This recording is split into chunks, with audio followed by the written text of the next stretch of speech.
हाँ तो प्रिय मित्रों, आज हम जो चर्चा करने जा रहे हैं वो है विद्युत मोटर के बारे में। तो विद्युत मोटर एक है क्या, इसके बारे में कौन से प्रश्न इस बार 2023 में कोहराम मचाएंगे, उसके बारे में हम जानेंगे। पिछली बार ये विद्युत मोटर का है वो प्यारे बच्चों 3 नंबर का प्रश्न आ चुका है। तो इस बार जो विद्युत मोटर में जो प्रश्न पूछे जा सकते हैं, किस प्रकार के एक एक नंबर के इनमें से आ सकते हैं। एक तो आ सकता है विद्युत मोटर किसे कहते हैं। ध्यान रखें, पहले यह तो देखिए कि हमारे पास में जो कंटेंट है उनमें से किस प्रकार के प्रश्न आ सकते हैं, किसे कहते हैं। चलिए, इसमें एक यह प्रश्न इसमें इन्वॉल्व होता है। दूसरा हो सकता है, सपोज कीजिए डायरेक्ट एग्जामिनर कह सकता है केवल विद्युत मोटर का नामांकित चित्र बनाइए, तो यह दूसरा कंटेंट इसमें वो शामिल कर सकता है। तीसरा ये कह सकता है कि इसके अंदर जो काम आते हैं दिक् परिवर्तक की क्या भूमिका है, यह 3 इसके अंदर कंटेंट काम में आते हैं। नंबर 4 इसमें यह हो सकता है कि विद्युत मोटर के जो उपयोग हैं वो बताइए। और 5वां इसमें जो कंटेंट वो शामिल कर सकते हैं कि विद्युत मोटर की कार्य क्षमता बढ़ाने के लिए, यानी कार्य क्षमता को बढ़ाने के लिए हमें क्या करना चाहिए। तो यहां ध्यान रखिए कि हम इस प्रकार से इन प्रश्नों को समावेशित करेंगे कि ये तमाम प्रश्न इसके अंदर आ जाए कि विद्युत मोटर किसे कहते हैं, विद्युत मोटर का चित्र, diagram of electric motor and in its uses and the how to the capacity increase of the electric motor. We will be discuss all topic in this paragraph. तो चलिए हम विद्युत मोटर के बारे में जानते हैं, अक्सर ये होती क्या है और किस प्रकार से ये काम करती है। तमाम प्रश्नों के समावेश इसके अंदर किया जाएगा, क्योंकि पिछली बार विद्युत मोटर के बारे में प्रश्न आ चुका है। तो इस बार जो प्रश्न है 100% वो विद्युत जनित्र के बारे में आने की संभावना है। लेकिन इनमें से भी वो क्या है, 7 नंबर का पार्ट है प्यारे बच्चों विद्युत चुंबक का, तो वो इनको भी नजरअंदाज नहीं करेगा, क्योंकि विद्युत मोटर बहुत ही महत्वपूर्ण टॉपिक है। अब हम समझते हैं विद्युत मोटर होती क्या है। चलिए पहले हम इसको समझते हैं, फिर समझते हुए हम इसको लिखेंगे। तो अपनी नोटबुक और अपना पेन उठाइए और साथ में नोट्स बनाने की तैयारी कीजिए। जो जितने ज्यादा शानदार नोट्स बनाता है उसी के उतने ही अच्छे मार्क्स आते हैं। और नोट्स बनाने से पहले यह जरूरी होता है कि वो जिस तथ्य या फैक्ट पर हम नोट्स बना रहे हैं, क्या उन्होंने हमारे दिमाग के अंदर भी नोट्स बनाए हैं। अब हमारा जो यह विद्युत मोटर का जो पॉइंट है उसको समझते हैं। आपने अक्सर घरों में प्यारे बच्चों जो दूध से जो है दही से मक्खन निकालते हुए आपने देखा होगा, इस प्रकार की मशीन होती है और यहां पर यह तार जुड़ा हुआ होता है। बताइए ये स्विच ऑफ है तो क्या ये मोटर काम करती है? आप कहोगे सर बिल्कुल नहीं करती। तो यह इस प्रकार से काम नहीं करेगी। तो हम क्या कह सकते हैं प्यारे बच्चों, जैसे ही इसका स्विच ऑन करते हैं तो इसमें लगी हुई ये फिड़कली होती है जिसे शाफ्ट या विज्ञान की भाषा में शाफ्ट या हम कह सकते हैं इसको जो है दूरी, अर्थात जो भोगली के आकार की होती है, जो एक उस पाइप लगा हुआ होता है वो भी क्या करता है इसके अंदर रोटेट करने लगता है। अब आप मुझे बताओ कि विद्युत मोटर के एग्जाम्पल कहां कहां आपने देखे हैं। आप जहन में ये सोचते होंगे आखिर ये होता क्या है। प्यारे बच्चों, विज्ञान का यही उद्देश्य है, अपने घरों में जो हमारे पर्यावरण की जो परिस्थिति है उनको हम अपने दैनिक जीवन में, हमारा शिक्षा का दैनिक जीवन में उपयोग करते हुए आगे बढ़े और भारत का विकास करें। तो ध्यान रखें, विद्युत मोटर हम अपने दैनिक जीवन में देखते आते हैं, जो चीज अक्सर विद्युत के प्रभाव से घूमती है। तो पहला एक्सेप्ट, आप अपनी छत के ऊपर नजर डालिए, बताइए क्या आपको दिखाई दे रहा है। आप कहोगे पट्टियां दिखाई दे रही है, बिल्कुल पट्टियां तो अलग कंसेप्ट है प्यारे बच्चों, जिसको हम ज्योग्राफी के मैटर में पढ़ेंगे। आपको पंखा भी दिखाई देता होगा, बिल्कुल यह पंखा विद्युत मोटर की तरह ही काम करता है, जैसे ही स्विच ऑन करते हैं घूमने लगता है। पहला कंसेप्ट। दूसरा, यहां पर हम देखते हैं पहले जो है हमारे जो कपड़े होते थे उनको हाथों से रगड़ा जाता था और सोटी से कूटा और पीटा जाता था। लेकिन यहां पर अब जैसे जैसे टेक्नोलॉजी बढ़ी तो वॉशिंग मशीन काम में आने लग गई, अर्थात वॉशिंग मशीन भी किस सिद्धांत जो है एक विद्युत मोटर है। एमपी प्लेयर आपने देखा होगा प्यारे बच्चों, जो MP3 प्लेयर होता है जिसमें जो सीडियां लगी होती है, वो भी क्या है, इसी सिद्धांत पे क्या करती है, काम करती है। ये तमाम जो फैक्ट होते हैं वो विद्युत मोटर के सिद्धांत पे काम करते हैं। और आपने कूलर में भी अक्सर आपने देखा होगा, इतनी सी जो पानी फेंकने वाली मशीन है उसको कभी आपने तैयार करने के लिए देखा होगा, तो आपने इसके अंदर देखा होगा इस प्रकार की एक मैग्नेट है और इसके अंदर इस प्रकार की एक नोक लगी हुई होती है स्टेनलेस स्टील की, ये भी घूमती है। तो ये तमाम फैक्ट उदाहरण किसके हैं, विद्युत मोटर के हैं। तो समझ गए होंगे। चलिए विद्युत मोटर के बारे में समझते हैं कि विद्युत मोटर है क्या। पहले हम इसको समझेंगे, फिर हम इसके पॉइंट टू पॉइंट हम लिखने का प्रयास करेंगे, जिससे आपके जो कंटेंट है वो पूरा समझ में आ जाए। प्यारे बच्चों, यहां पे मोटर का मतलब होता है, मोटर का काम ही होता है घूमना, घूमना या घुमाना। अक्सर आप एक जगह से दूसरी जगह में यात्रा करते हैं तो हम कहते हैं बस आ गई या मोटर आ गई, वही है घूमने के लिए हम जाते हैं तो किसका इस्तेमाल करते हैं, मोटर का। चलिए यह वही मोटर है, इसको हम कल्पना की दृष्टि से इमेजिन करते हैं। तो हम क्या करेंगे प्यारे बच्चों, देखिए हमारे पास में यह मान लीजिए एक उपकरण है और यहां पर इस प्रकार से ये जुड़ा हुआ है, इसको मैं कह सकता हूं मशीन। क्या कह सकता हूं, मशीन। जैसे ही मैं इसके अंदर विद्युत सप्लाई देता हूं, विद्युत धारा प्रवाहित करता हूं, तो ये क्या करने लगती है, यह चारों तरफ रोटेट करने लगती है, अर्थात क्या हो जाती है, यह घूमने लगती है। बस यही विद्युत मोटर की डेफिनेशन है। वह मशीन या उपकरण जो विद्युत ऊर्जा को यांत्रिक ऊर्जा में बदलता है, उन्हें विद्युत मोटर कहा जाता है। क्या ये कंसेप्ट आप कभी भूल पाएंगे? लगता है जब हम बहुत सारी एग्जांपल की सहायता से इस चीज को समझते हैं तो उस कंटेक्ट हमारा दिमाग है वो जहन कर लेता है। तो चलिए विद्युत मोटर के बारे में हम किस प्रकार से एग्जाम में लिखें कि हमारे अच्छे मार्क्स आए, समझने के साथ साथ ये जरूरी होता है कि हमें उस कंटेंट को इस प्रकार से एग्जामिनर के सामने पेश करना है जिससे उन्हें लगे कि इन्होंने रट के नहीं समझ के आंसर दिया है। तो सबसे पहले हमारा फैक्ट है विद्युत मोटर। विद्युत मोटर, विद्युत मोटर के अंदर हम लिख सकते हैं वह उपकरण या हम कह सकते हैं प्यारे बच्चों मशीन, मशीन जो विद्युत ऊर्जा को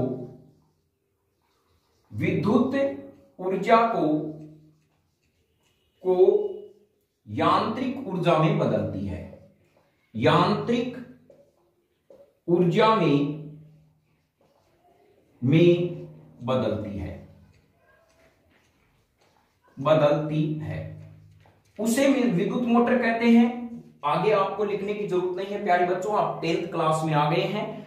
आपकी जहन क्षमता इतनी होनी चाहिए कि जब हम इस फैक्ट के बारे में लिख रहे हैं तो यही फैक्ट इसकी डेफिनेशन है, यानी हम कह सकते हैं वह उपकरण या मशीन जो विद्युत ऊर्जा को यांत्रिक ऊर्जा में बदलती है वो क्या कहलाती है, विद्युत मोटर कहलाती है। चलिए हम इसके बारे में, हमें यह डेफिनेशन तो हमने लिख दी है।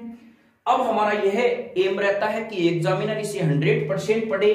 तो किस प्रकार से लिखेंगे प्यारे बच्चों, यहां पर हम लिखेंगे कि विद्युत ऊर्जा, मेरे पास में क्या है, विद्युत ऊर्जा है, इसको क्या करेगी प्यारे बच्चों, विद्युत मोटर किस में कन्वर्ट करेगी, यांत्रिक ऊर्जा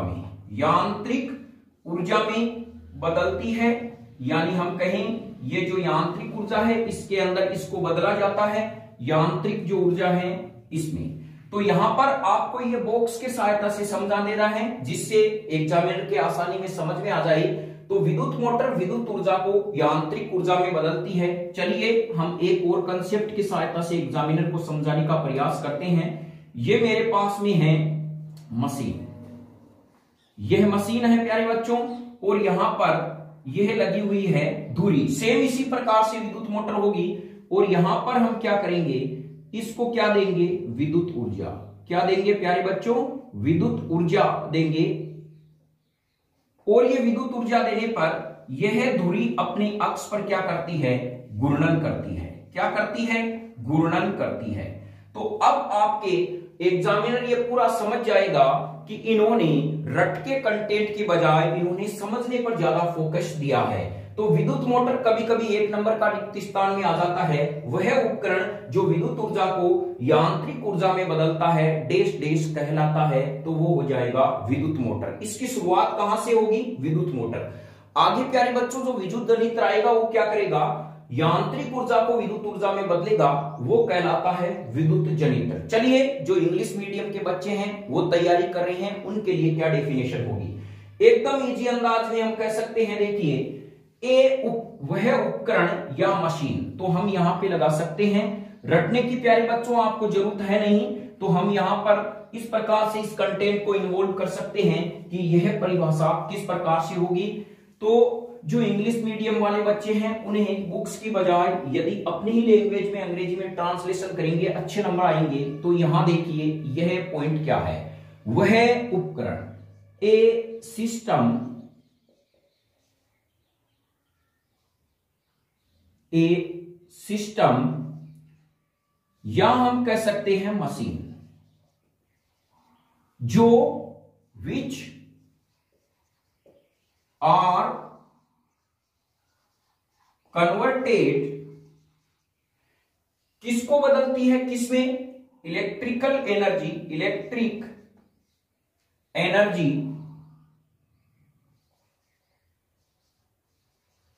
into mechanical energy, mechanical energy. यहां पर हम आगे कह सकते हैं known as electric motor, electric motor. यह आपकी डेफिनेशन क्या हो गई? करेक्ट हो गई।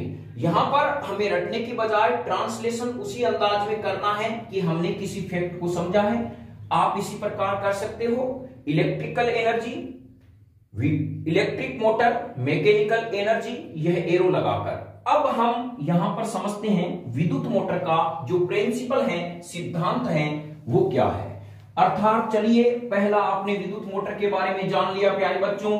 अब हम कोशिश करते हैं कि इसका सिद्धांत क्या है। तो दूसरा जो हमारे पास में बी फैक्ट आएगा वो आएगा सिद्धांत। चलिए प्रिंसिपल या इसके जो मेन कंटेंट हैं वो क्या है, इसको समझते हैं। प्यारे बच्चों यहां पर क्या होता है? दो चुंबकीय ध्रुव होता है और इस चुंबकीय ध्रुव में जब हम क्या करते हैं, विद्युत धारा प्रवाहित करते हैं। आगे हम इसको समझेंगे। जब इसमें विद्युत धारा जाती है तो चुंबक द्वारा चुंबकीय बल रेखाएं उत्पन्न होती है। तो अब इसको समझने का प्रयास करें कि यहां पर दो चुंबकीय ध्रुव होते हैं, मोटर को इस प्रकार से रखते हैं, उनके बीच में 90 डिग्री का कोण बने। अर्थात हमने कहा था F बराबर होता है IBL sin थीटा। चुंबकीय बल कितना लगेगा? विद्युत क्षेत्र के द्वारा जब किसी चालक तार में विद्युत क्षेत्र प्रवाहित होता है तो चुंबक द्वारा उन पर कितना बल लगता है, उसका मान लोरेंज बल यानी IBL sin थीटा से ज्ञात करते हैं। तो यहां पर एक आपको देखना है, चालक तार की जो लंबाई है यानी जो छड़ है उसकी लंबाई चुंबकीय क्षेत्र के लंबवत होनी चाहिए, यानी साइन थीटा का मान है वो कितना होना चाहिए। मान लीजिए चुंबकीय बल रेखाओं की संख्या इस प्रकार है प्यारे बच्चों, और छड़ हमारी इस प्रकार से होनी चाहिए। इनके बीच में 90 डिग्री का जब कोण होगा, लगने वाले बल का मान क्या होगा? ज्यादा होगा। यह आप समझ गए होंगे। तो चलिए हम इसके बारे में सिद्धांत समझते हैं। तो इसका मतलब यह होता है कि जब किसी चुंबकीय क्षेत्र के बीच में, यानी जब आयताकार कुंडली में विद्युत धारा प्रवाहित की जाती है तो चुंबकीय क्षेत्र के प्रभाव से इनमें एक बल युग्म उत्पन्न होता है। यानी चुंबकीय बल रेखाएं, चुंबक क्या करती है, इस कुंडली पर बल लगाती है, अर्थात बल युग्म पैदा करती है, जिससे इस कुंडली में लगी हुई धुरी क्या करती है, अपने अक्ष पे घूमती है। प्यारे बच्चों जो धुरी होती है या एक्सिस होती है वो होती क्या है? हमने बिलोने वाली मशीन को देखा है, इसमें ये जो सापट लगी हुई होती है इसे ही धुरी या सापट या अक्ष कहा जाता है। यह ध्यान रखें। तो यहां पर एक बार सिद्धांत पुनः समझने का प्रयास करें। जब किसी कुंडली में विद्युत धारा चुंबकीय ध्रुवों के बीच में प्रवाहित होती है, तो कुंडली में क्या होता है, चुंबकीय बल के प्रभाव से कुंडली में लगी धुरी अपने अक्ष पर घूमती है। यही इसका क्या होता है, सिद्धांत होता है। चलिए इसको हम लिखने का प्रयास करते हैं। किस प्रकार से लिखेंगे, तो विद्युत मोटर का क्या सिद्धांत है, विद्युत मोटर का यह सिद्धांत है कि विद्युत यानी चुंबकीय क्षेत्र में, क्षेत्र के मध्य जब किसी कुंडली में विद्युत धारा प्रवाहित होती है,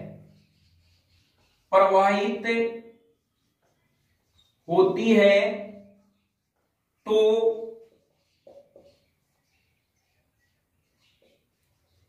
चुंबकीय बल रेखा के प्रभाव से कुंडली में एक बल युग्म उत्पन्न होता है, बल युग्म उत्पन्न होता है, जिससे कुंडली में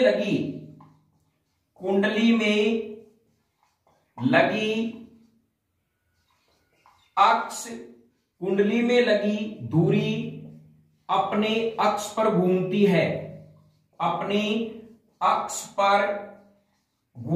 है, यह इसका क्या है, विद्युत मोटर का सिद्धांत है। प्यारे बच्चों, विद्युत मोटर का यह सिद्धांत है, जब किसी चुंबकीय क्षेत्र में किसी कुंडली में विद्युत धारा प्रवाहित होती है, चुंबकीय बल रेखाओं द्वारा उस कुंडली पर एक बल लगाया जाता है, जिससे वो कुंडली क्या करती है, यानी कुंडली में लगी हुई जो धुरी है वो घूमती है, क्योंकि कुंडली जब घूमेगी तो उसमें लगी हुई धुरी भी क्या होती है, घूमती है, इससे अपनी अक्ष पर क्या होती है, घूमती है। और ये तभी घूमेगी जब कुंडली घूमती है। तो ये इसका क्या हो गया, सिद्धांत हो गया प्यारे बच्चों विद्युत मोटर का।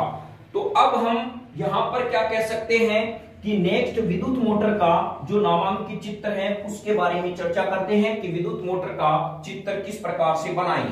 तो चलिए विद्युत मोटर के बारे में हम डिस्कस करते हैं। विद्युत मोटर का नामांकित चित्र क्या है, अर्थात इसके नामांकित चित्र के बारे में देखते हैं, डायग्राम के बारे में। तो नामांकित चित्र, यह हमारे पास में कौन सा कंटेंट हो गया, तीसरा, सी नंबर पे।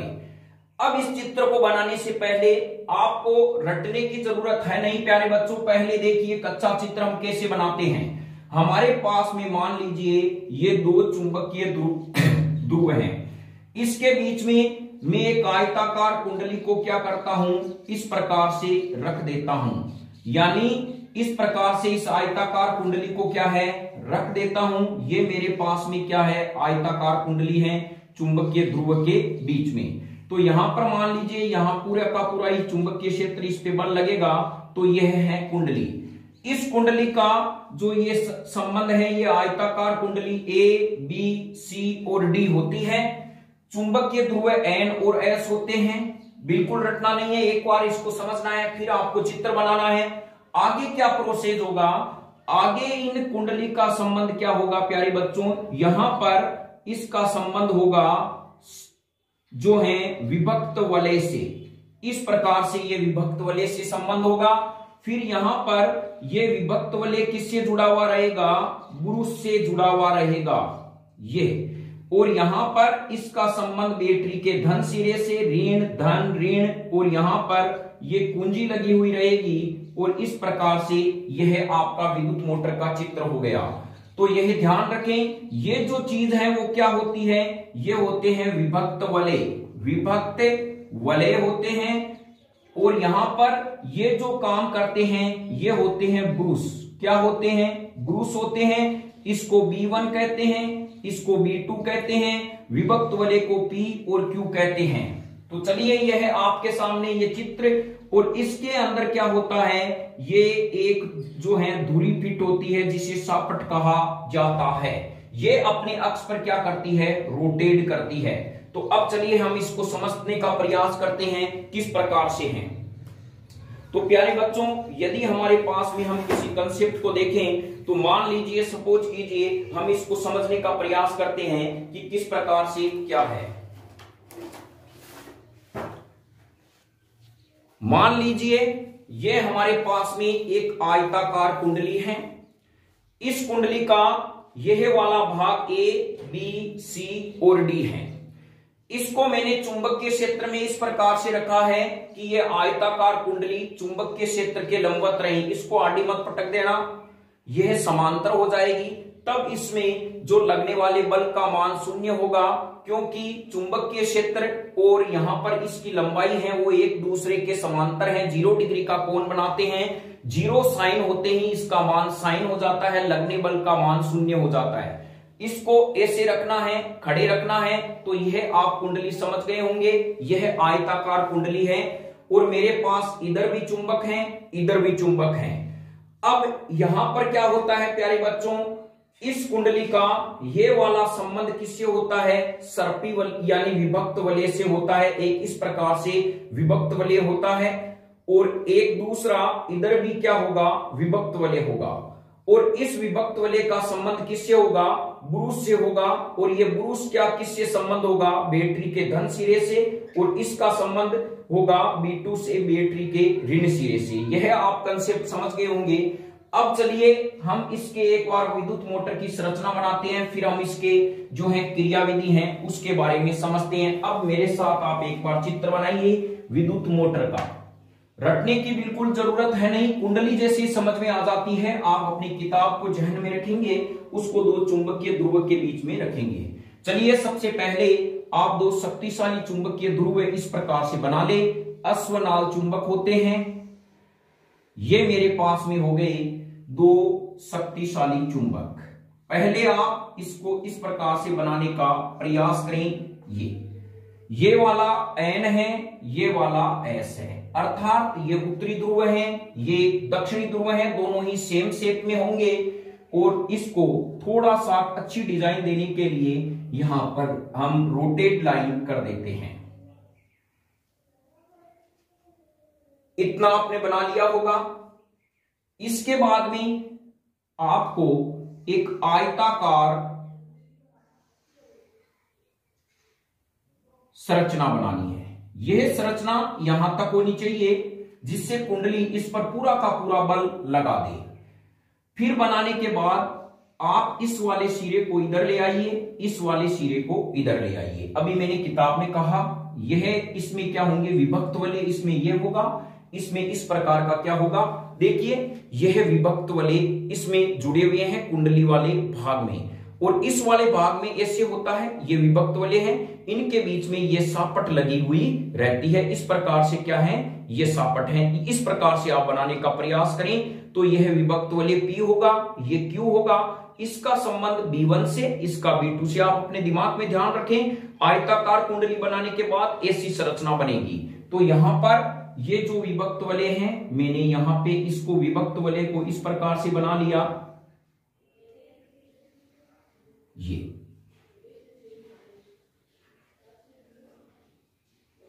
ये विभक्त वलय बन गए। और यहां पर आप जो चुंबक होती, यानी हम कहें कि कलर लेप शेप में इसीलिए भरा जाता है थोड़ा अच्छा दिखे, तो यहां पर आपने इस प्रकार से इसमें क्या कर दिया, कलर ड्रॉ कर दिया। अब आगे क्या होगा, आगे वही इसका संबंध, ये ब्रूस है मेरे पास और यहां पर ये दूसरा ब्रूस है। इसको B1 कहते हैं, इसको B2 कहते हैं, इसको P कहते हैं, इसको Q कहते हैं। इसका संबंध किससे होगा प्यारे बच्चों, बैटरी के धन सिरे से होगा। यह कुंजी जुड़ी हुई है और इसका संबंध बैटरी के ऋण सिरे से। यह धनावेश, ये ऋणावेश। बिल्कुल घबराने की जरूरत है नहीं, विज्ञान एकदम सरल सब्जेक्ट है, सरल विषय है, क्योंकि आप न्यू कंसेप्ट क्लासेस से जुड़े हैं जिनका मकसद बच्चों को रटाना नहीं, समझाकर अच्छे मार्क्स लाना है। अब हम चलते हैं आगे की तरफ। अब इसमें क्या करेंगे, इसमें हम एक धुरी फिट कर देंगे प्यारे बच्चों। यहां पर क्या लगी हुई होती है, ये धुरी इसके अंदर फिट होती है। ये इसमें इस प्रकार से धुरी होती है, ये धुरी हो गई। इसमें आप इसकी डायरेक्शन इस प्रकार से रख सकते हैं। ये कुंडली प्रारंभ में दक्षिणावर्ती घूमती है, इस प्रकार से ये रोटेट करती है।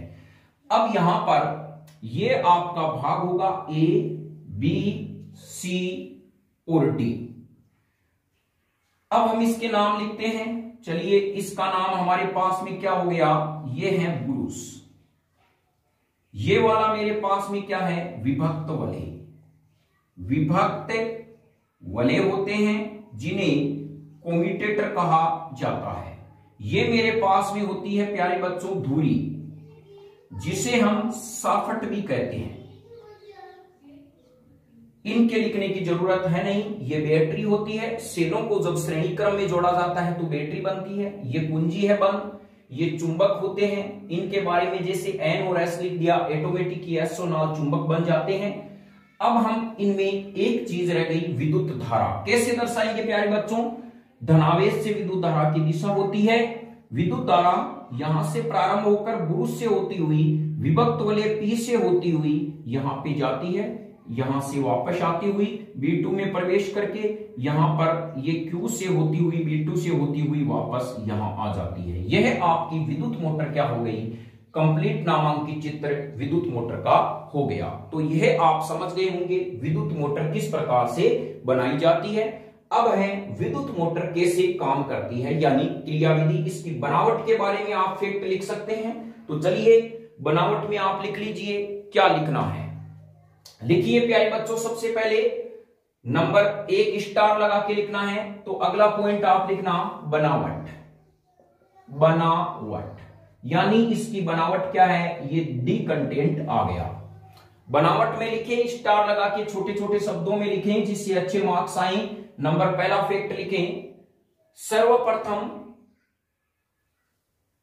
एक आयताकार कुंडली ए, बी, सी व डी को दो शक्तिशाली विद्युत चुंबक एन व एस के मध्य रखा जाता है। तो यह आपका पहला पॉइंट हो गया कि सर्वप्रथम एक आयताकार कुंडली एबीसीडी को दो शक्तिशाली विद्युत चुंबक एन व एस के मध्य रखा जाता है। ध्यान रखिए, विद्युत चुंबक होते हैं, स्थायी चुंबक इसमें काम में नहीं लिया जाता।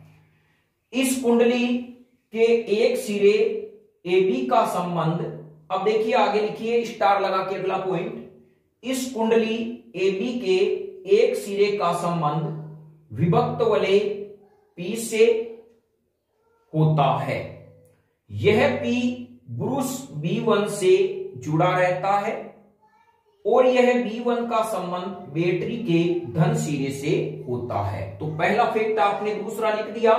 एक बार पुनः सुने, इस कुंडली के एक सिरे AB का संबंध विभक्त वलय P से होता है। इस P का संबंध ब्रूस B1 से होता है और यह B1 का संबंध बैटरी के धन सिरे से होता है। यहां पर हम लिख सकते हैं कि विभक्त वलय के आंतरिक भाग विद्युत रोधी होते हैं, क्योंकि इसमें कोई करंट नहीं आई तो इसको विद्युत रोधी बनाया जाता है। अगला तीसरा पॉइंट हम स्टार लगा के इस प्रकार से लिख सकते हैं, कुंडली के दूसरे सिरे CD का संबंध विभक्त वलय Q से होता है। इस Q का संबंध B2 से होता है और यह B2 बैटरी के ऋण सिरे से जुड़ा रहता है, यानी B2 है वो बैटरी के ऋण सिरे से जुड़ा रहता है, ऋण टर्मिनल से जुड़ा रहता है। 3 पॉइंट हो गए। चौथा पॉइंट हमारा क्या होगा, इस विभक्त वलय के मध्य में एक धुरी या सापट फिट रहती है, यानी इसके अंदर स्थित रहती है, जो आयताकार कुंडली के घूमने के साथ साथ अपनी अक्ष पे घूमती है। चलिए प्यारे बच्चों, यह आपके विद्युत मोटर की क्या हो गई, बनावट हो गई। तो इसके बारे में आपने जान लिया होगा विद्युत मोटर की बनावट क्या है। चलिए कैसे फैक्ट में लिखना है। तो ध्यान रखें, पहला जो पॉइंट आएगा वो हमारा ये होगा। पहला पॉइंट आपने यही लिखा था कि दो शक्तिशाली यानी एक आयताकार कुंडली को दो शक्तिशाली चुंबकीय ध्रुव के मध्य रखा जाता है। ये आयताकार कुंडली ABCD होती है, पहला पॉइंट। दूसरा पॉइंट, आपने इस भाग को डिवाइड किया था, ये वाला भाग, यानी कुंडली का एक सिरा AB विभक्त वलय P से होता है, जिसका संबंध B1 से होता है। B1 का संबंध बैटरी के धन सिरे से होता है। तीसरा पॉइंट आपने क्या लिखा था प्यारे बच्चों? तीसरा पॉइंट इस प्रकार से आपने इन्वॉल्व किया था, कुंडली का दूसरा सिरा CD विभक्त वलय Q से होता है। Q का संबंध B2 से और B2 का संबंध बैटरी के ऋण सिरे से होता है। ये 2 नंबर पॉइंट है, ये 3 नंबर पॉइंट है। चौथा पॉइंट आपने इसको बताया था, यानी विभक्त वलय के मध्य एक सापट या धुरी फिट होती है, जो कुंडली घूमने पर, आयताकार कुंडली जैसे जैसे घूमती है वैसे वैसे यह धुरी अपने अक्ष पे घूमती है। अब मुझे बताओ, एक फैक्ट और लिखा था, जो विभक्त वलय है उसका आंतरिक भाग विद्युत रोधी होता है। तो ये 4 कंटेंट आपको क्या करने हैं, दिमाग में रखने हैं। पहले ऊपर वाला पोर्शन लेना है, फिर साइड वाले, फिर इधर लेफ्ट, पहले लेफ्ट वाला, फिर राइट वाला और फिर बीच वाले मैटर को लेकर हम क्या कर सकते हैं, इस विद्युत मोटर की बनावट में ये चारों फैक्ट आंसर उतार सकते हैं। अब चलिए हम इसकी क्रियाविधि के बारे में जानते हैं कि विद्युत मोटर किस प्रकार से काम करती है। तो हमारे पास में जो नेक्स्ट पॉइंट है वो है क्रियाविधि। क्रियाविधि, अब चलिए हम क्रियाविधि के बारे में जानते हैं प्यारे बच्चों। क्रियाविधि आखिर है क्या? क्रियाविधि में है कि यह विद्युत मोटर किस प्रकार से काम करेगी, एकदम सरल है। तो देखिए, सर्वप्रथम जब विद्युत धारा यहां पर धन टर्मिनल से होती हुई B1 से होती हुई AB से प्रवाहित होती है, तो यहां पर होता क्या है प्यारे बच्चों, यहां पर ये चुंबकीय बल रेखाएं होती है इस प्रकार से। कुंडली की जो लंबाई है वो इस प्रकार से, इसके बीच में कोण बनता है 90 डिग्री। अर्थात जब कुंडली में विद्युत धारा B1 ब्रुश से होती हुई P से होती हुई AB की ओर प्रवाहित होती है, तो इस पर क्या होता है, तो हम कह सकते हैं फ्लेमिंग के वाम हस्त नियम के अनुसार। अब यहां पे बल की दिशा कैसे होगी, वो है फ्लेमिंग का वाम हस्त नियम। चलिए इसको हम एक बार समझने का प्रयास करते हैं क्या है। यह आपके पास में क्या है प्यारे बच्चों, एक आयताकार कुंडली है। इस कुंडली में इस प्रकार से ही रखी हुई है। अब आप खुद सोचिए, यहां पर विद्युत धारा की दिशा इस प्रकार से ऊपर है, इसमें नीचे है। बल कैसे लगेगा आपको अपने खुद के अनुभव से आपको बताना है।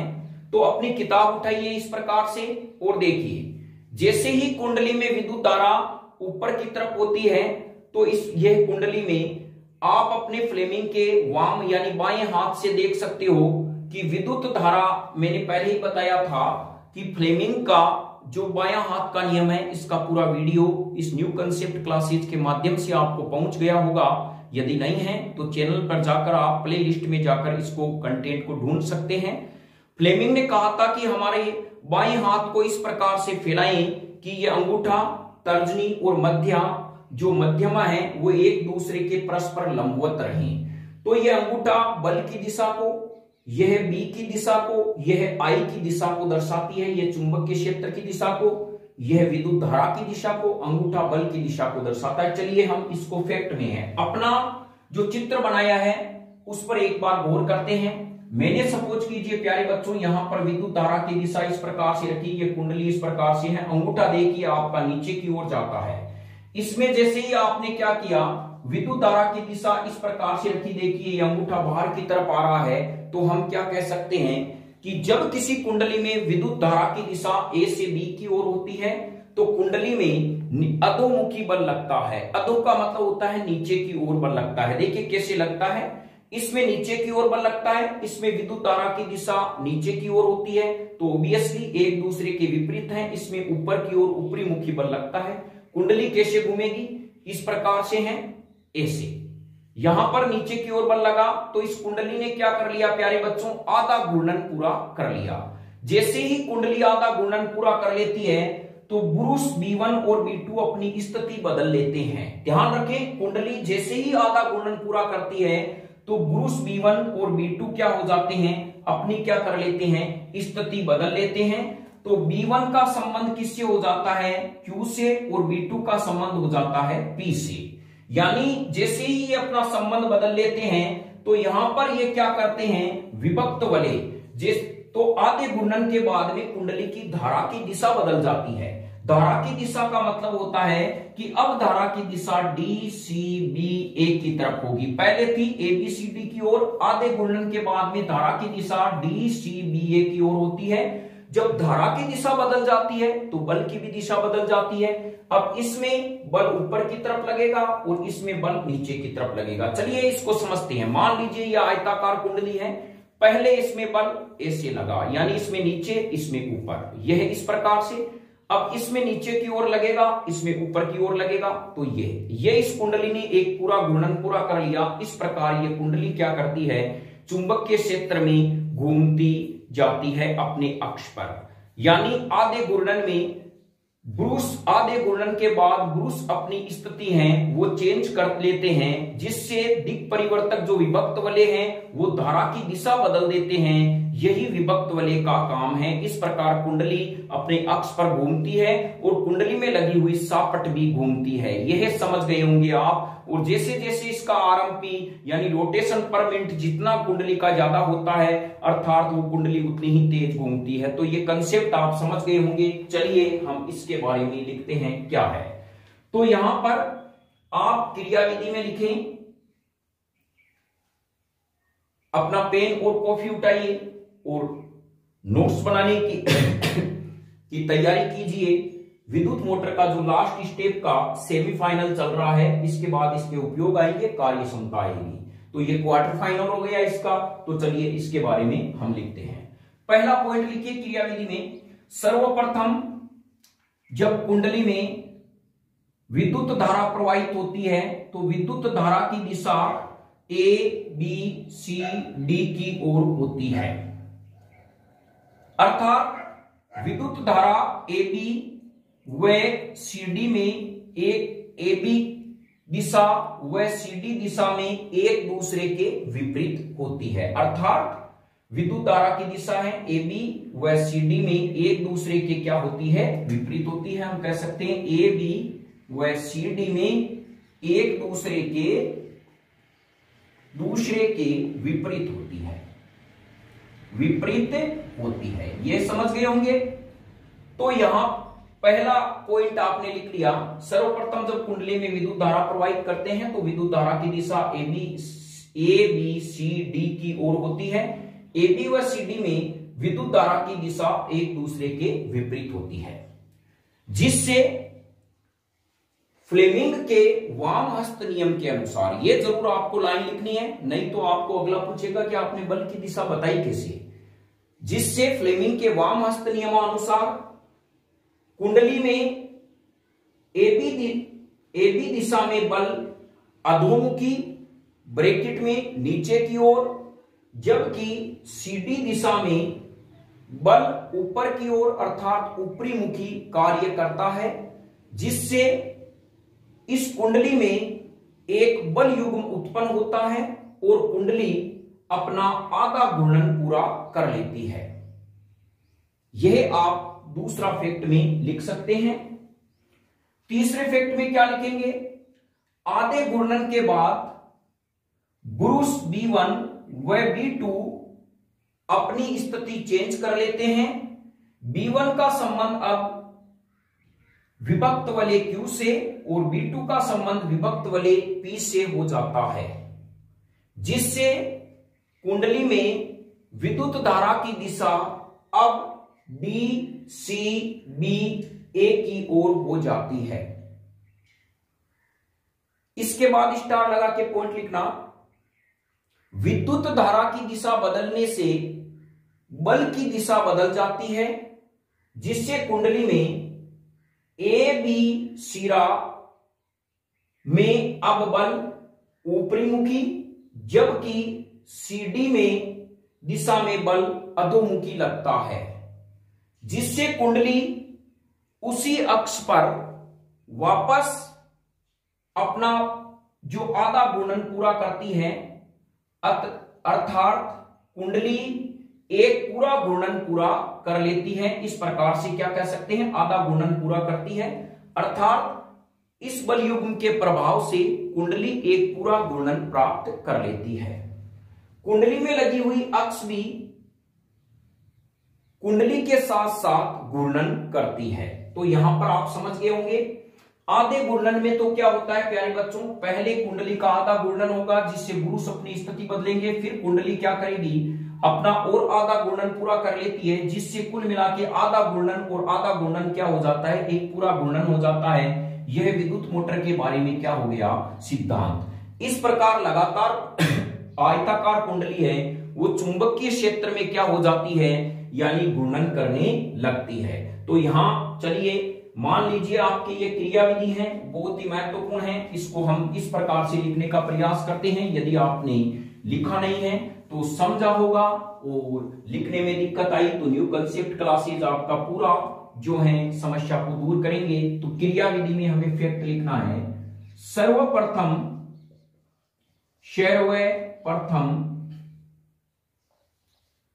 आयताकार कुंडली में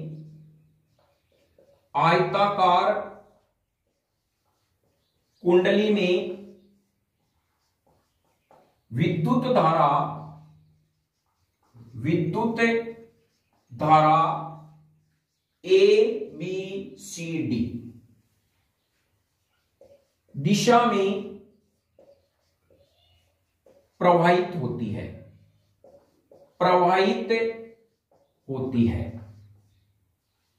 पहला पॉइंट ये, जिससे एबी व सीडी दिशा में विद्युत धारा की दिशा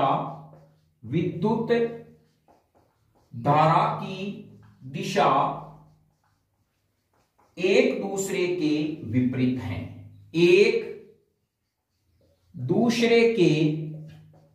विपरीत हैं, तो पहला पॉइंट आपका यह हो गया। बिल्कुल आपने समझते हुए ये पॉइंट लिखा है। तो अगले हम दूसरे पॉइंट की ओर चलते हैं प्यारे बच्चों। जैसे जैसे हम साइंस को समझेंगे, साइंस हमारे नजदीक आता जाएगी, और यदि हम साइंस को रटेंगे वो साइंस नजदीक जरूर आएगी, लेकिन नजदीक आके तहलका मचाएगी, हमसे लड़ाई करेगी या हमें मानसिकता प्रताड़ित करेगी। तो इससे अच्छा है हम उस साइंस को प्यार से बुलाया जाए और प्रेम से साइंस को एक्सेप्ट किया जाए, जिससे हमें आगे जाकर यह साइंस आगे दिक्कत न दे, अर्थात हमें साइंस को तलाक न देना पड़े। तो यह तलाक नहीं देने की बीच में आपके पास में एक मध्यस्थता की भूमिका निभाएगा, वो है न्यू कंसेप्ट क्लासेज। तो चलिए यह आपने मैटर आपने पहला क्लियर कर लिया होगा प्यारे बच्चों। अब हम दूसरे पॉइंट की ओर चलते हैं। फ्लेमिंग के वाम हस्त नियम, ये हमारे पास में कौन सा नियम है प्यारे बच्चों, left hand, LEFT, left hand अर्थात बायां भाग नियम से कुंडली में AB दिशा में बल नीचे की ओर जिसको अधोमुखी कहते हैं, अधोमुखी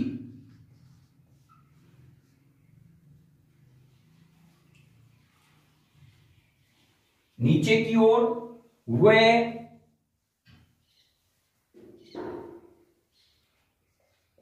CD दिशा में बल ऊपर की ओर अर्थात ऊपरी मुखी लगता है, जिससे कुंडली में एक बल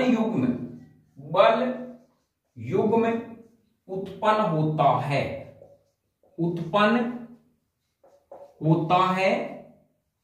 और कुंडली अपनी अक्ष पर आधा घूर्णन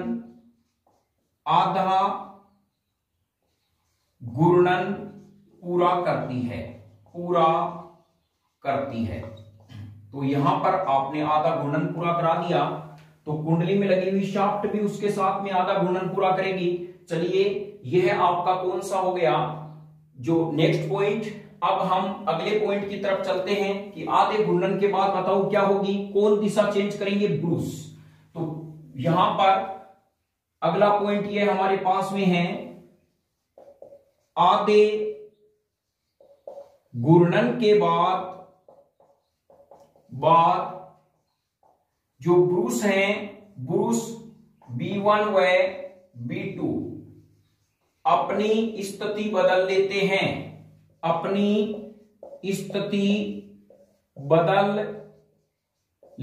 हैं, अर्थात B1 का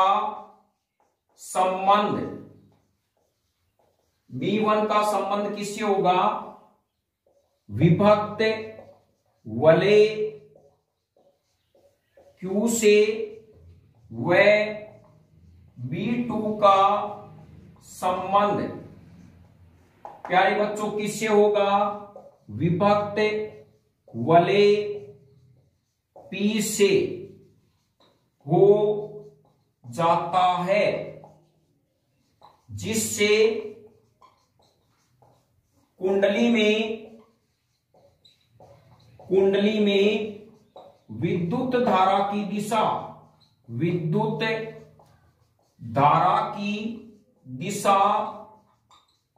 बदल जाती है, अर्थात विद्युत धारा अब DCBA की तरफ प्रवाहित होती है। तो यहां पर यह समझ आना कि आधा घूर्णन जैसे ही कुंडली पूरा कर लेती है, ब्रूस अपनी स्थिति को चेंज कर लेते हैं, और जैसे ही ब्रूस अपनी स्थिति चेंज करते हैं, विद्युत धारा की दिशा क्या हो जाती है। अब प्यारे बच्चों यह ध्यान रखना, DCBA की ओर प्रश्न ये भी आ सकता है विद्युत मोटर में, अर्थात विद्युत मोटर जब आधा घूर्णन पूरा कर लेती है तो विद्युत धारा की दिशा होगी, तो विद्युत धारा की दिशा पहली दिशा के विपरीत, या कह सकता है अगला DCBA की ओर होगी। तो ये दोनों ही आपके फैक्ट क्या है, सही माने जाते हैं। चलिए, अब जब धारा की दिशा बदल जाती है तो क्या होता है, तो हम यहां पे कहेंगे, अब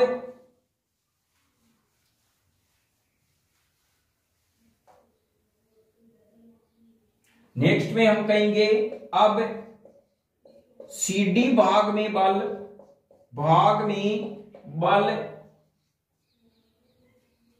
अधोमुखी व BA भाग में बल ऊपरी मुखी लगने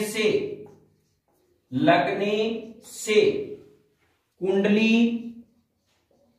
पुनः आधा घूर्णन उसी अक्ष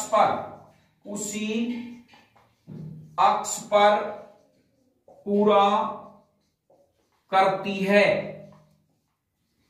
इस प्रकार आयताकार कुंडली चुंबकीय क्षेत्र में एक पूर्ण घूर्णन करती है। यह क्रम लगातार चलता है, लगातार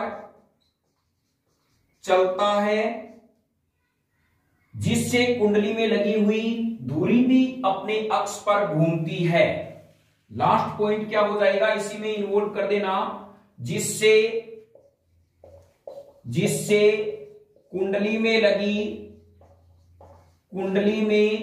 लगी धुरी भी अपने अक्ष पर घूमती है, अपने अक्ष पर घूमती है।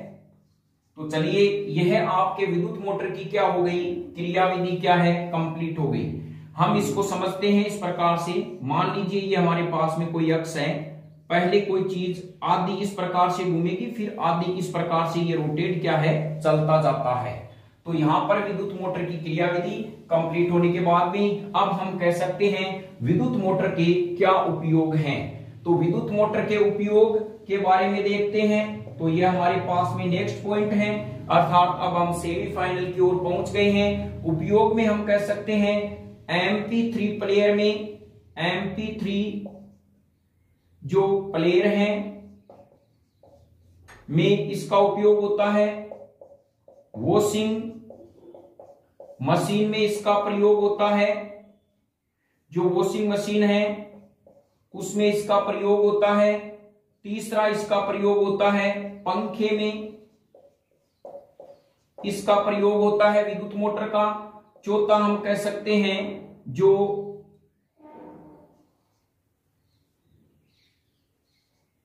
दही से मक्खन निकालने वाली मशीन में,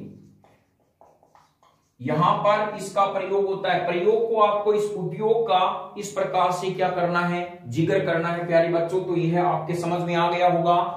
विद्युत मोटर MP3 प्लेयर में, वॉशिंग मशीन में और पंखे में, दही से मक्खन निकालने वाली मशीन में होता है। अब चलिए विद्युत मोटर की कार्य क्षमता में किस प्रकार से वृद्धि करें, यानी विद्युत मोटर की जो विशेषता है, या हम कह सकते हैं नेक्स्ट जो पॉइंट है, विद्युत मोटर की कार्य क्षमता में वृद्धि करना। तो देखिए विद्युत मोटर की कार्य क्षमता का मतलब होता है प्यारे बच्चों RMP, यानी रोटेशन पर RPM। आप कोई भी मोटर देखना प्यारे बच्चों, चाहे जो हमारे पास में क्या होती है, और जो पानी उठाने वाली मोटर है उसमें भी इसका ही उपयोग होता है विद्युत मोटर का। तो हम कह सकते हैं कोई भी हम मोटर देखते हैं उसके बॉक्स के ऊपर या विद्युत मोटर के ऊपर ये लेबल है, उस पे लिखा हुआ होता है RPM, यानी रोटेशन पर मिनट। एक मिनट में यह जो अक्ष है वो कितनी घूमेगी, यानी जिसकी मोटर जितनी शक्तिशाली होती है वो उतना ही ज्यादा रोटेशन करती है, और आवश्यकता से अधिक यदि रोटेशन होता है तो मोटर क्या हो जाती है, बढ़ जाती है। ये डिपेंड करता है कि देखिए किस पे डिपेंड करता है। कुंडली में जो आयताकार कुंडली ली है वो नम लोहे की होनी चाहिए, नम लोहे की है, और ये लोहा अच्छी क्वालिटी का है तो वो विद्युत मोटर अच्छी मानी जाती है, पहला फैक्ट। दूसरा, इस कुंडली पर हमने आयताकार क्या है, यानी इस कुंडली पर विद्युत रोधी जो तांबे के तार हैं इसके फेरों को कितना लपेटा है। जितने ज्यादा फेरे होंगे विद्युत रोधी इस आयताकार कुंडली पर, उस मोटर की कार्य क्षमता उतनी क्या होगी, ज्यादा होगी। एक क्या होता है, इस कुंडली में यानी विद्युत मोटर में विद्युत चुंबक का इस्तेमाल किया जाता है, ना कि स्थायी चुंबक का। तो कभी कभी हम दुकानों में जाते हैं तो पंखे की हम तुलना करते हैं प्यारे बच्चों। एक व्यक्ति जो पंखा है वो दे रहा है 600 रुपए में, और एक की कीमत है 1400 रुपए। तो हम कह रहे हैं ये महंगा दे रहा है, ये सस्ता दे रहा है, बिल्कुल नहीं दे रहा है। ये डुप्लीकेट सामान के अंतर्गत आते हैं, और यह अच्छी क्वालिटी के सामान होते हैं जिसमें उसके अंदर नरम लोहे की कुंडली का उपयोग किया हुआ होता है। उस कुंडली के अंदर फेरों की संख्या ज्यादा होती है, और जो हैं वो विद्युत चुंबक होते हैं वो भी अच्छी क्वालिटी के होते हैं, तो इस मोटर की कीमत क्या होती है, ज्यादा होती है। और ये जो डुप्लीकेट माल इसके अंदर डालते हैं ओबियसली क्या होते हैं, या तो उसमें फेरों की संख्या को कम कर दिया जाता है, या जो नम लोहा होता है उसको घटिया क्वालिटी का यूज करने से वो मोटर जल्दी खराब होती है और ये लंबे समय तक चलती है।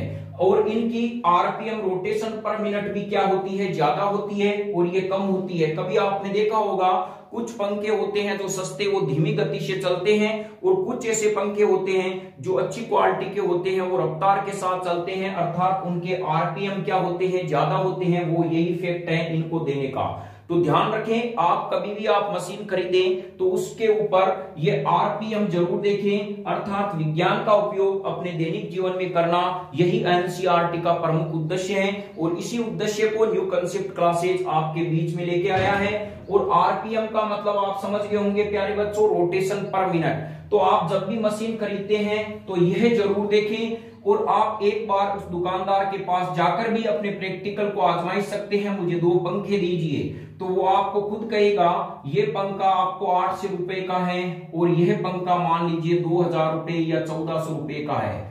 आपको कुछ नहीं करना है, बस ये देखना है कि इस पर आरपीएम कितना लिखा है। आप अपने आप समझ जाएंगे कि इनमें वेरिएशन क्या है। यह है विद्युत मोटर, और हमारे पढ़ाई हुए ज्ञान का उपयोग यदि हम दैनिक जीवन में कर जाएं तो हम अपने जीवन को सार्थक बना सकते हैं, भारत के विकास में अपना योगदान दे सकते हैं। तो चलिए, विद्युत मोटर की कार्य क्षमता में वृद्धि।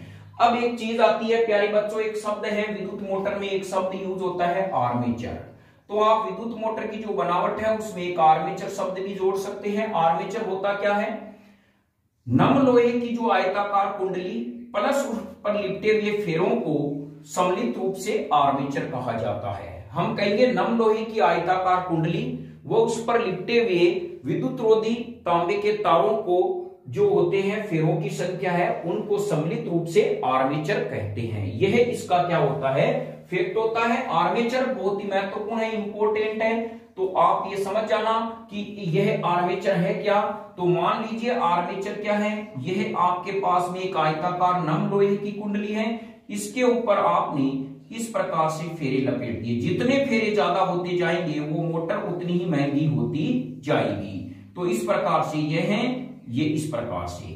तो इन दोनों को सम्मिलित रूप से क्या कहा जाता है, आर्मेचर कहा जाता है। यह भी आप कंसेप्ट ध्यान रखें। देखिए, आपके विद्युत मोटर तभी समझ में आएगी जब आप पूरा वीडियो स्किप करने की बजाय एक बार गहनता से देख लें और उसके नोट्स बना लें, तो आपके जहन में फिट हो जाएगा। यदि हम किसी चीज को स्किप करके देखते हैं, उस वीडियो में इंटरेस्ट नहीं लेते हैं, तो हमारे कंसेप्ट बीच में अधूरे रह जाते हैं, जिससे हमें क्या होता है, बहुत बड़ा नुकसान होता है। तो चलिए, विद्युत मोटर की कार्य क्षमता में वृद्धि किस प्रकार से कर सकते हैं, 3 फैक्ट लिखते हैं। नंबर ए है आयताकार कुंडली नम लोहे की बनी हो, नम लोहे की बनी हो। पहला तो ये। दूसरा बी होता है विद्युत मोटर में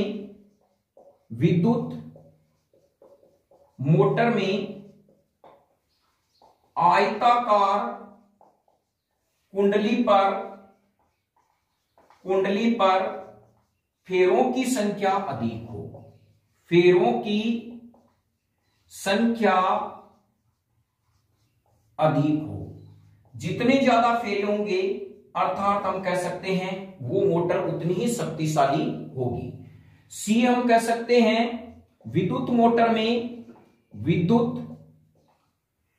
में स्थायी चुंबक के स्थान पर, स्थायी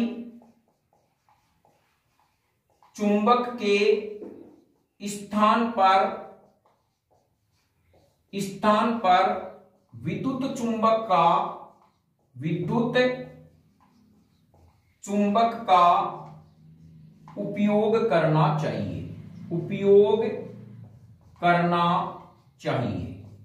तब क्या होता है, हमारी विद्युत मोटर है वो अच्छी क्वालिटी की मानी जाती है और इनकी कार्य क्षमता में वृद्धि होती है। आपको कहा जाए प्यारे बच्चों, विद्युत मोटर की कार्य क्षमता में वृद्धि करने के लिए आप क्या करोगे, तो आप कह सकते हो एक ही लाइन के अंदर हम उस कुंडली में नम लोहे की कुंडली बनाएंगे, या हम कह सकते हैं विद्युत मोटर की आयताकार कुंडली पर फेरों की संख्या में वृद्धि करके। तो यहां समझ गए होंगे, मान लीजिए दो चीज तो आपको कॉमन है, विद्युत चुंबक भी आप ले रहे हो और नम लोहे की कुंडली भी ले रहे हो, ये तीनों फैक्ट हैं। किस प्रकार से हैं, प्रश्न आपके 1 नंबर का आ गया कि विद्युत मोटर की कार्य क्षमता में वृद्धि करने के लिए आप क्या करोगे, इनमें से कौन सा विकल्प सही है, तब तो ये तीनों ही सही माने जाते हैं। यदि कहें कि क्या करोगे, 1 नंबर का प्रश्न है, तो आप इसमें बी पे ज्यादा फोकस करना। विद्युत मोटर में आयताकार कुंडली पर फेरों की संख्या में वृद्धि करके, जितने ज्यादा फेरे होंगे विद्युत धारा उतनी ही ज्यादा प्रवाहित होगी, और समान दिशा में विद्युत धारा प्रवाहित होने पर कुंडली में क्या होता है प्यारे बच्चों, बल है वो ज्यादा लगेगा, अर्थात चुंबकीय बल है वो ज्यादा इफेक्ट काम करेगा। तो यह ध्यान रखें, बहुत ही महत्वपूर्ण प्रश्न है। कुंडली में आयताकार, विद्युत मोटर में आयताकार कुंडली पर फेरों की संख्या बढ़ाकर हम विद्युत मोटर की कार्य क्षमता में वृद्धि कर सकते हैं। तो आज का यह वीडियो यही समाप्त होता है। अगले टॉपिक में हम लेके आएंगे विद्युत जनित्र क्या होता है, वो इस बार बहुत ही महत्वपूर्ण प्रश्न है और बहुत ही महत्वपूर्ण फैक्ट है। तो आज यह आपने विद्युत मोटर किस प्रकार से सीखा, इसको 3-4 बार आप घर पर समझने का प्रयास करें। अपनी मशीन है जो विद्युत मोटर की, उसको देखें कि उस पर आरपीएम है या नहीं है, कितने हैं, क्या है, फिर आप आसानी से विद्युत मोटर के बारे में समझ जाएंगे। धन्यवाद।